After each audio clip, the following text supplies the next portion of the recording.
Salut les gars, bienvenue dans ce tutoriel. Aujourd'hui, nous allons voir ensemble comment installer Analyse SI.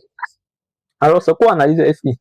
Analyse SI était tout simplement un outil de modélisation des bases de données et gratuit que nous pouvons utiliser. Alors, pour ce faire, il suffit tout simplement pour vous de venir sur Google et taper Analyse SI. Une fois les résultats obtenus, vous allez cliquer sur Analyse SI Project. Donc, sur launchpad.net, vous cliquez sur Analyse, vous ouvrez le lien. Voilà. Une fois ici, vous pouvez télécharger le fichier Analyse SI. Voici le fichier. Vous cliquez tout simplement pour télécharger. OK. Et dans mon cas, j'ai déjà téléchargé. Vous cliquez tout simplement, le téléchargement va s'effectuer. Mais je vais annuler parce que dans mon cas, j'ai déjà téléchargé. OK. Dès que c'est téléchargé, il suffit pour vous maintenant de venir dans le dossier où vous avez téléchargé voici ici Analyse SI. Par la suite, on ouvre dans le terminal et on va exécuter la commande pour lancer Analyse SI. OK. On va exécuter simplement la commande Java. Il y a le nom de notre fichier Analyse SI. Tabulation Analyse SI. Puis vous validez. Voilà, Analyse SI, c'est un puissant outil aussi qui nous permet de gérer les modélisations de nos bases de données.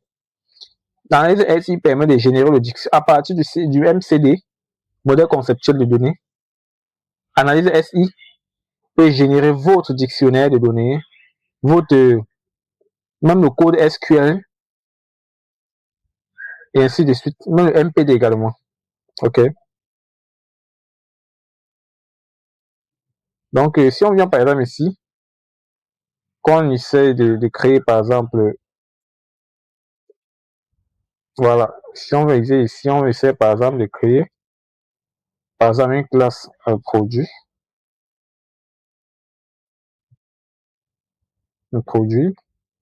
et là on va mettre piqué, primary key, on va dire c'est on va choisir son type. Voilà, on ajoute. Par la suite, on va choisir par exemple le produit, le nom. Par la suite, on va choisir son type d'achat, on va mettre sa taille 50. On clique sur ajouter. Ensuite, on va choisir le prix. On clique sur le prix peut être un type float, d'un nombre de virgules. Ajouter. Là, ensuite, également la description. On peut mettre la description. La description, c'est un texte. Ajouter. On peut également ajouter quoi? L'image, tout ce que vous voulez, ainsi de suite. Lorsque vous faites ceci, vous double-cliquez ici pour envoyer, pour mettre ça à jour. Voilà. Quand c'est fait, vous cliquez sur OK. Voilà, c'est la table qui est là. Par la suite, ici, on peut créer encore, on peut ajouter une entité, catégorie.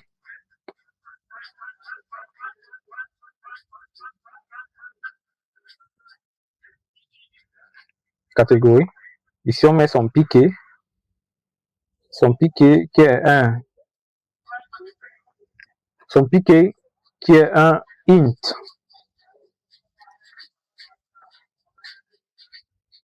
Voilà. OK, il dit que le piqué existe déjà.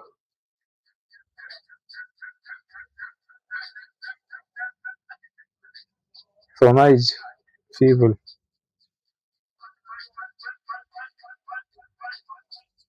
Voilà. Par la suite, on va mettre le nom de la catégorie,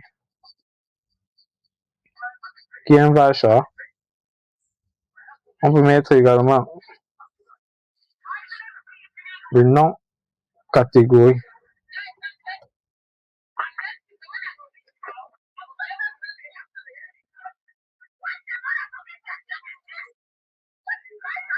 non catégorie.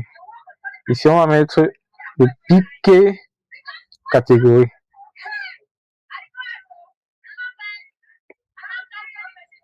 Catégorie.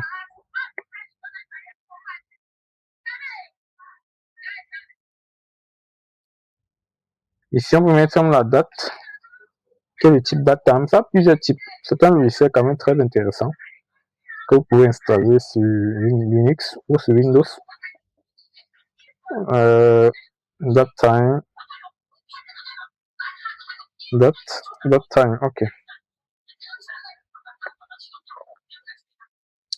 Donc ici, on va mettre le piqué qui est la clé primaire. Ensuite, on va mettre le nom de la catégorie, la date, et on valide.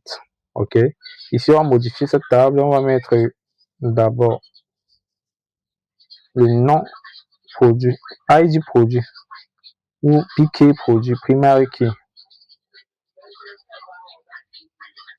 Il refusait parce que, en général, le modèle conceptuel de données peut avoir des problèmes.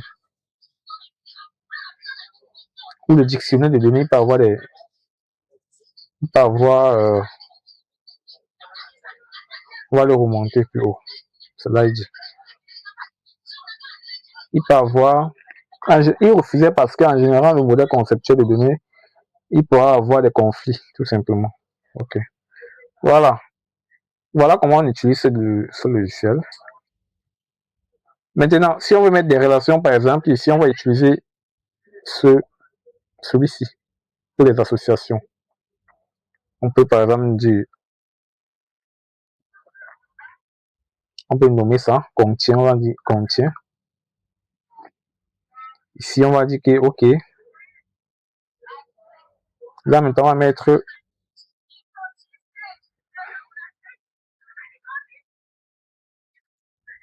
la relation. Ici, on peut dire un produit peut avoir plusieurs catégories. Double-cliquez tout simplement ici. Donc, double-clic juste ici, on choisit le type. Ici, on a listé. Il y en a plusieurs. Un produit peut avoir un ou plusieurs catégories.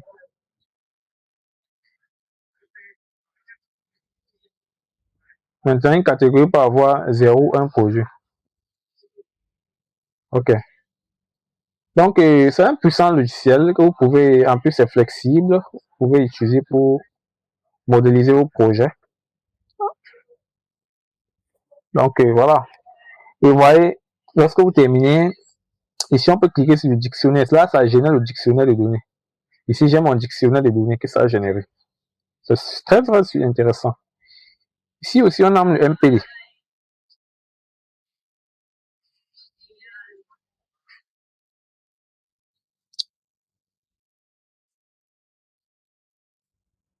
Ici, on a également le SQL.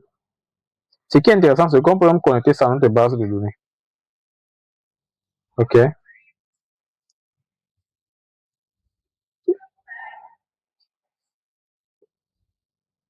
Ici, c'est la version 7 de l'analyse SI. C'est très intéressant.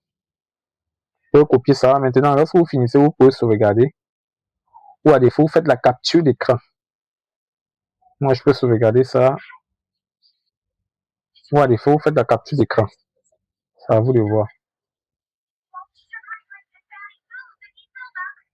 C'est très intéressant. Très super intéressant. Donc ici, vous pouvez remarquer sur la version 7. Le MPD, modèle physique de données, va aussi se générer. C'est juste que ça prend un peu du temps. Vous pouvez même.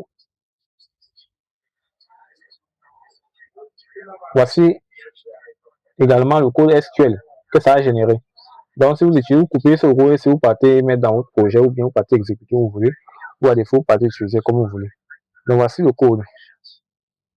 Voici le modèle physique de données. Vous cliquez tout simplement sur construction, ça construit. Donc voilà le code SQL. Vous cliquez tout simplement sur construction, ça construit le code SQL correctement.